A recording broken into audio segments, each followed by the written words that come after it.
যখন গোটা বিশ্বের চোখ ইরানের যুদ্ধের দিকে আটকে আছে, ঠিক তখনই ইসরায়েল চুপি চুপি লেবাননে ঢুকে পড়েছে। দক্ষিণ লেবানন দখল করার ঘোষণা দিয়েছে তাদের প্রতিরক্ষামন্ত্রী। কিন্তু প্রশ্ন হলো, এটা শুধু হিজবুল্লাহর বিরুদ্ধে যুদ্ধ, নাকি পর্দার আড়ালে বৃহত্তর ইসরায়েল গড়ার আরেকটি ধাপ? আজ লেবাননের লাখ লাখ মানুষ ঘর ছাড়া, ঘর গ্রাম পুড়ছে। আর আগামীকাল কোন দেশের পালা? আজকের ভিডিওতে পুরো সত্য খুলে বলছি, শেষ পর্যন্ত থাকুন, কারণ এটা শুধু লেবাননের নয়, আমাদের সবার ভবিষ্যতের সাথে জড়িত। ইসরায়েলের গোপন যুদ্ধ এবং লেবাননে তাদের নতুন ফ্রন্টে লড়াই। ইসরায়েলের প্রতিরক্ষা মন্ত্রী বলেছে যে ইসরায়েলি সামরিক বাহিনী দক্ষিণ লেবানন দখল করবে। দৃশ্যত এটি ইরানের সাথে যুদ্ধ মনে হলেও পর্দার আড়ালে অন্য কোনো দেশ দখলের পয়ঁতারা চলছে। লেবাননের জনগণের জন্য আমাদের একটি বার্তা আছে। গ্রেটার ইসরায়েল পরিকল্পনায় আরও ভূমি যুক্ত করা হচ্ছে। এটি এমন এক পরিকল্পনা যার বিষয়ে ডক্টর ইসরার আহমেদ বলেছেন, আরবের উপর আজাব আসবে, শেষ ক্রুসেড যুদ্ধ হবে এবং গ্রেটার ইসরায়েল গঠিত হবে। এতে আরবদের যে পরিমাণ ক্ষতি হওয়ার কথা তা হবে এবং গ্রেটার ইসরায়েল গঠিত হবে। ইরাক, সিরিয়া এবং জর্ডান, আপনারা জেনে অবাক হবেন যে ইহুদিরা গ্রেটার ইসরায়েল পরিকল্পনা এবং নিউ ওয়ার্ল্ড অর্ডারে কতটা সাফল্য অর্জন করেছে। লেবানন কিভাবে দখল হলো? মনে রাখবেন, এরা অত্যন্ত ধূর্ত এবং এমন এক দূরদর্শী জাতি যাদের পরিকল্পনা বোঝা বেশ কঠিন। আপনাদের হয়তো মনে আছে, ইরান ইসরায়েল যুদ্ধের শুরুতে ট্রাম্প বারবার বলেছে যে ইরানকে ধ্বংস করে দেওয়া হয়েছে এবং আমরা যুদ্ধে জিতে গেছি। কিন্তু এখন সেই ট্রাম্পই নিজের দেশ আমেরিকাকে বাঁচাতে অন্য দেশের দিকে তাকিয়ে আছে। আর এই সার্বিক পরিস্থিতিতে ট্রাম্পকে যতটা চিন্তিত মনে হয়েছে, ইসরায়েলকে ততটা নয়। নেতানিয়াহু এখনও খুশি, কারণ সে তার কাজ হাসিল করে নিয়েছে।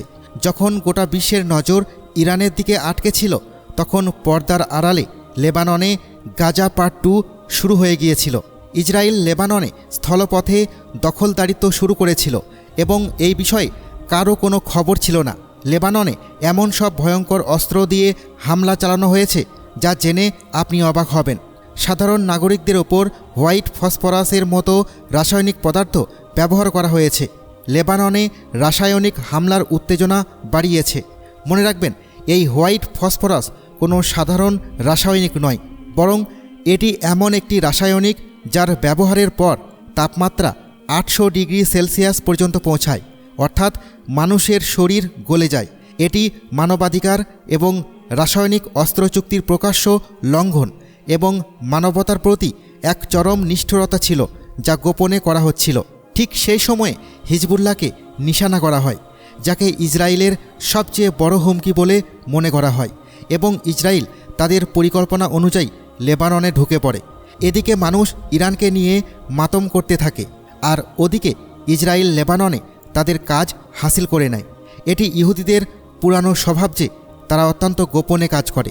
10 লক্ষ মানুষকে তাদের ঘরবাড়ি থেকে বের করে দেওয়া হয়েছে। আল জাজিরার মতে ইসরায়েলি বাহিনী মানুষদের উচ্ছেদের নির্দেশ দিতে শুরু করে, যার ফলে 10 লক্ষ মানুষ আজও গৃহহীন।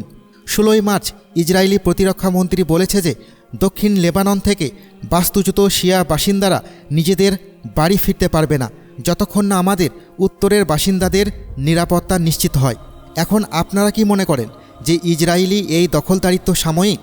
যেখানে গাজা সাময়িক ছিল না, পশ্চিম তীর সাময়িক হয়নি, তাহলে এটি কিভাবে সাময়িক হতে পারে?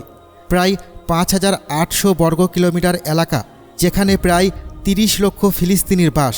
1969 সালের যুদ্ধের পর থেকে গোটা বিশ্ব এবং জাতিসংঘ এই এলাকাটিকে ইসরায়েলের অবৈধ দখল বলে আসছে।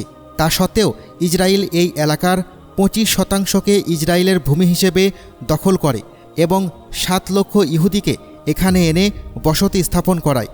আর এখন লেবাননের সাথেও একই কাজ করা শুরু হয়েছে। এখন গ্রেটার ইসরায়েলের মানচিত্রে লেবাননেরও প্রায় 7 কিলোমিটার এলাকা অন্তর্ভুক্ত করা হয়েছে। আর এটি কোনো সাধারণ বিষয় নয়। যা অবাক করার মতো বিষয় যে এটি দক্ষিণ লেবাননের প্রায় 10% সমান। ইসরায়েল বলছে যে লিতানি নদী পর্যন্ত একটি সিকিউরিটি জোন তৈরি করা হবে। হিজবুল্লাহ, যাকে একটি বড় শক্তি মনে করা হতো, তাকে ইসরায়েলি সীমান্ত থেকে দূরে ঠেলে দেওয়া হয়েছে। নিউ ইয়র্ক পোস্টের মতে যে প্রতিবেদনগুলো সামনে এসেছে তা অত্যন্ত বিপজ্জনক। ইসরায়েলি বাহিনীকে নির্দেশ দেওয়া হয়েছিল যে লেবাননে অবকাঠামো অর্থাৎ রাস্তাঘাট ও ব্রিজ ইত্যাদি ধ্বংস করে দাও, যাতে হিজবুল্লাহর চলাচল বন্ধ করা যায়। 3000-এরও বেশি মানুষকে আহত করা হয়েছে এবং এখন লেবাননের ভিতরে প্রায় 1000-এরও বেশি মানুষ শহীদ হয়েছেন। এখন প্রশ্ন উঠেছে, লেবাননই কেন? এটি বুঝতে হলে আমাদের দেখতে হবে ইসরায়েলের সীমান্ত কোন কোন দেশের সাথে মিলেছে।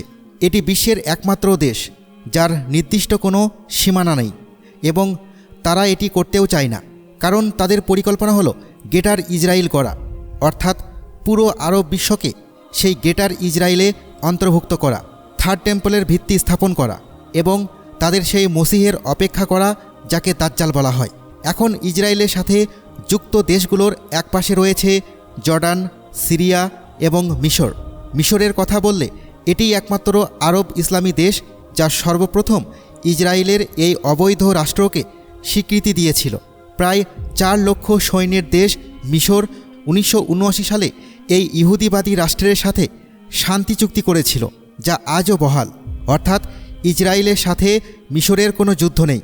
একইভাবে সিরিয়ার কথা বললে বাশার আল আসাদের সরকারের পতনের পর সেখানেও ইসরায়েল এবং আমেরিকার মদতপুষ্ট আল জোলানি বসে আছে।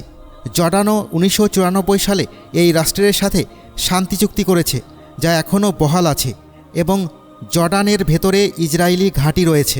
এখন এক পাশে রয়েছে সমুদ্র এবং অন্য পাশে রয়েছে লেবানন নামক একটি দেশ।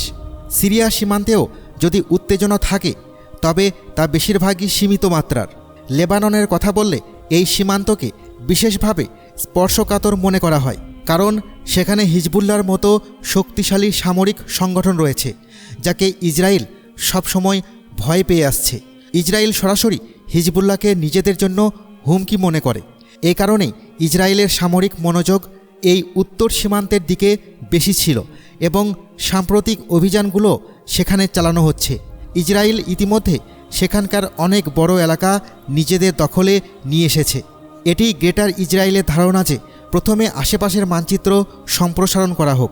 এর ভিত্তিতে ইসরায়েল তাদের নিরাপত্তা এবং প্রভাব আরও প্রসারিত করছে এবং এতে তারা সফলও হচ্ছে। লেবাননের জনসংখ্যা প্রায় 60 লক্ষ এবং তাদের প্রায় 80,000 সৈন্য রয়েছে।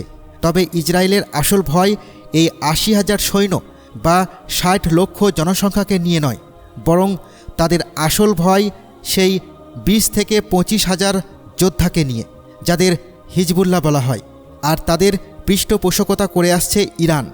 এখন এই সার্বিক পরিস্থিতিতে ইরানকে অন্যদিকে ব্যস্ত রেখে এই অভিযান চালানো হয়েছে, আর গ্রেটার ইসরায়েল পরিকল্পনায় এই ভূখণ্ডটি এখন অন্তর্ভুক্ত হয়ে গেছে।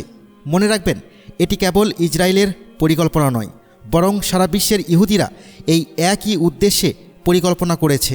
মুসলমানরা ঐক্যবদ্ধ নয়, এর অর্থ এই নয় যে ইহুদিরাও ঐক্যবদ্ধ নয়। আমেরিকা ইসরায়েলকে নিজেদের সন্তানের মতো লালন পালন ও রক্ষা করছে এবং এই পুরো পরিকল্পনায় আমেরিকা জড়িত। খোদ ডোনাল্ড ট্রাম্পও এই পরিকল্পনা অনুযায়ী কাজ করে এবং তাদের পরিকল্পনাও এটিই যে গ্রেটার ইসরায়েল গঠিত হবে। এরপর তারা থার্ড টেম্পলের ভিত্তি স্থাপন করবে। গোটা বিশ্বের ইহুদিরা আজ ঐক্যবদ্ধ হয়ে গোপন কৌশলে ইসলামী রাষ্ট্রগুলো দখল করছে, অথচ মুসলমানরা নিজেদের মধ্যে ঐক্যবদ্ধ নয়।